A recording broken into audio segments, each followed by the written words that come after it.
ఈరోజు యవనస్తులైనా నా తమ్ముళ్లకు చెల్లెలకు చెబుతున్న మాట అదే, మీరు మీ యవన కాలాన్ని జాగ్రత్తగా కాపాడుకోండి.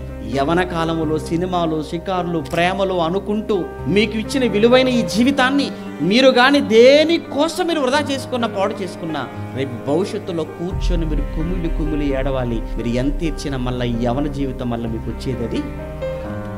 ఎంతమంది ఈరోజు అయ్యో నా యవన జీవితంలో నేను ఆ రోజు ఆ తప్పు చేసి ఉండకపోతే, ఆ పని చేసి ఉండకపోతే, చెప్పిన మాట నేను వినుంటే, చక్కగా చదువుకొని ఉండుంటే, చక్కగా కాలేజీకి వెళ్ళుంటే, తల్లిదండ్రులకు లోబడి ఉంటే, పెద్దలను గౌరవించి ఉంటే ఈరోజు నా బ్రతికిలా ఉండేది కాదు కదా అని ఎంతమంది ఈరోజు బాధపడుతున్నారో తెలుసా మీకు?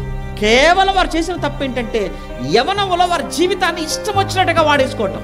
మళ్ళా చెప్తున్నాను, మీరు క్రైస్తవులు, నిజంగా మీరు క్రైస్తవులు అవ్వడం అది మీ అదృష్టం. అది దేవుడు మీ పట్ల చూపించిన మహాకృప. అది ఎందుకంటే ఈ జ్ఞానం మీకు తప్ప ఎవరికి తెలుసు?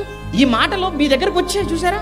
మీరు వారం వింటున్నారు చూసారా? ఆ సంఘంలో ఇంత వాక్యాన్ని మన చేతిలో ఉంచుకొని కూడా, ఇంతమంది భక్తుల జీవితాలు మనం చదువుకుంటూ కూడా మీ జీవితాన్ని పాడు చేసుకుంటున్నారు అంటే మిమ్మల్ని ఎవరు బాగు చేస్తారు చెప్పండి?